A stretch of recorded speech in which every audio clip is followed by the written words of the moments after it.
Ready yourself. I will be waiting.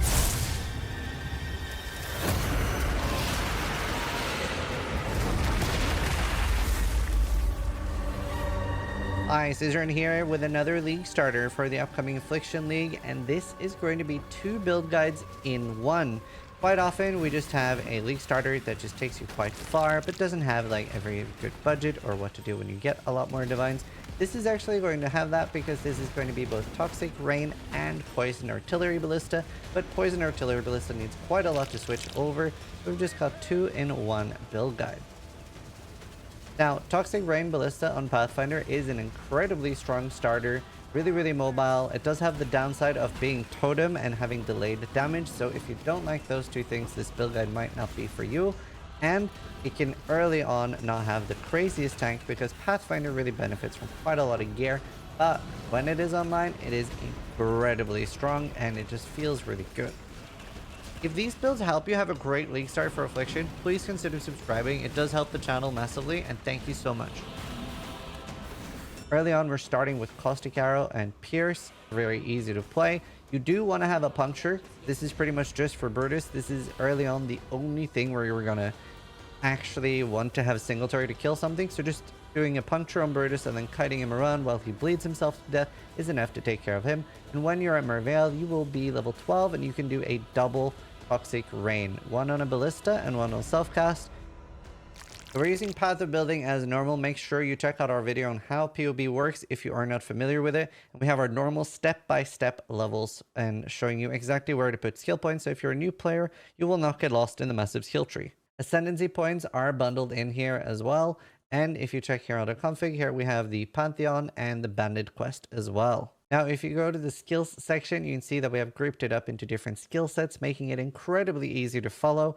And that way you always know what gems you should have at what different part. So the playstyle for leveling is basically going to be that you can put down your ballistas for additional Singletary. You could use those for clearing as well. And that will have your Mirage Archer shooting while you're running. So it'll be a really fast leveling experience. In the endgame, this is pretty different because you are going to be using Toxic Rain on your Ballista and you are basically spamming one button. Now, as long as you have a mana cost of at least 1, then our Mana Forced Arrow is going to be proccing all of this as well, and you will just be getting loads of extra damage and loads of extra stuff for free.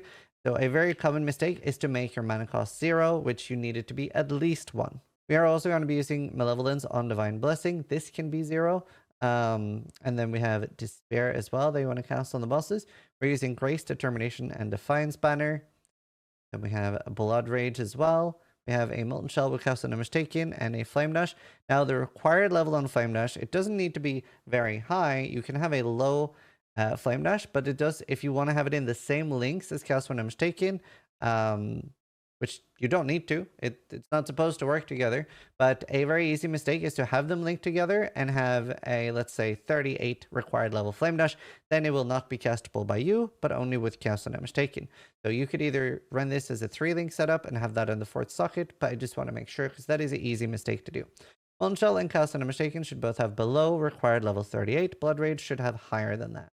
And we have another one here at the endgame when you've switched over to Lightning Coil and Taste of Hate. This is incredibly strong for a Pathfinder because we are getting so much aura effect and we're getting loads of really cool stuff. And we have flasks being basically perma uptime. So very strong. And what we like doing is in the actual endgame, we run a Topaz Flask, a Sapphire Flask, and a Ruby Flask, and we take the majority of our damage as Elemental. So we actually have very strong Fizz mitigation. Lightning Coil is 50% of physical damage from hits taken as lightning. Taste of Hate is 15, but we are getting Flask effect as well. So very good here, and that's why you'll also see that we'll go for things on the helmet here with 16% taken from hits as elemental. Now, obviously, we do have a very big weakness to physical dots, but there are not many of those in the game. Lightning Coil is very farmable from things like Cemetery, etc. There's a divination card there. And Taste of Hate can be farmed in, I think Carcass is the only good map we have left. It also drops in Core. It's called the Hunger. So Toxic Rain on its own already gets 9 million damage with the endgame gear, and this is very achievable. If you go to the notes section, we do have loads of examples on how to craft different pieces of gear, like your quiver, your bow, etc. And do make sure you follow the instructions to the letter. And we have loads of different information on, for example, how to get the 39 AoE, because that did get nerfed in the current patch, so we have to get that differently now. But all of this is super achievable. If you're wondering for exactly why we want 39% AoE, after all the testing the community have done for AoE, not only makes the pods AoE bigger, but it also pushes the pods further away. So the best TLDR for why exactly 39% AoE is 39 is exactly the number where the AoE of the pods is the biggest possible without pushing them as far away from each other as possible. So if it was no pushing apart on the pods, then we would just want to stack AoE, but that is the case. So everything should be answered here in the notes. It's pretty easy to follow. And then we do have the Artillery Ballista that you can switch to as well. And this gets even more damage. And this is a very, very low estimate. This is a build that scales a lot from additional arrows. Toxic Rain does not, but this scales an insane amount from additional arrows. And right now we're only assuming an overlap of 3, whereas I think when I was playing it, it was more somewhere like 5 or 6 overlap. So it does end up getting a lot more damage. I have actually done every Uber in the game on this build when I played it in Crucible, and it'll obviously be different in this league. It might end up being stronger because of the new Wildwood Ascendancies and the new cool things that we're getting, and we're obviously going to be getting a lot of power here. So definitely something that will be interesting to keep an eye out, as well as T-Gems might be really cool for the build as well. We're still waiting on all of those being announced. A thing that's very important is if you're a Pathfinder, you really want to have Speaker of the Dead on the Atlas tree, not your skill tree, your Atlas tree. And that makes that ghosts cannot possess rares, and that's because there is a flask killing ghost that, especially on hardcore, can be very deadly because it'll turn off your flasks and you might die without them. Here in the notes of the Artillery Ballista, you can see that we have a note of these are all the things you need before switching. Like you need 100% chance to poison. You need Whispers of Doom, and this is expensive. It's 3 golden oils.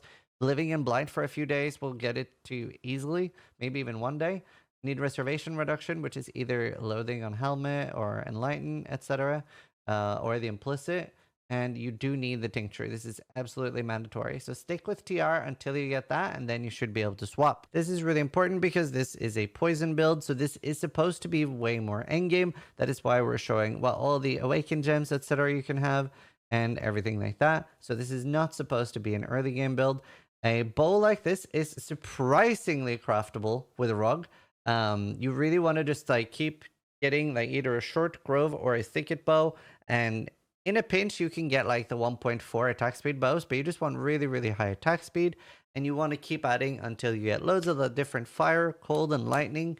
And Rug at some point can give you the option, upgrades every mod to its highest tier. And if you get that, when you have all of these, boom, you now have a close to perfect bow. And I get a lot of these linked to me every league. So while they're very, very difficult to craft yourself or getting with essences or with fractured gear, Rug actually has a still rare, but it is now reasonable to craft. So you really want to focus on rug crafting for that.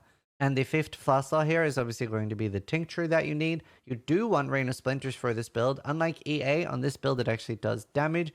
You could also consider, especially on softcore, fitting in a Dying Sun, but we are already very tight on flasks. But just for damage, that isn't the worst thing in the world. You can maybe swap it out for Quicksilver on bosses. You can see the gear, other than that, isn't that crazy. There's a lot of room for upgrades here. The quiver is actually surprisingly craftable.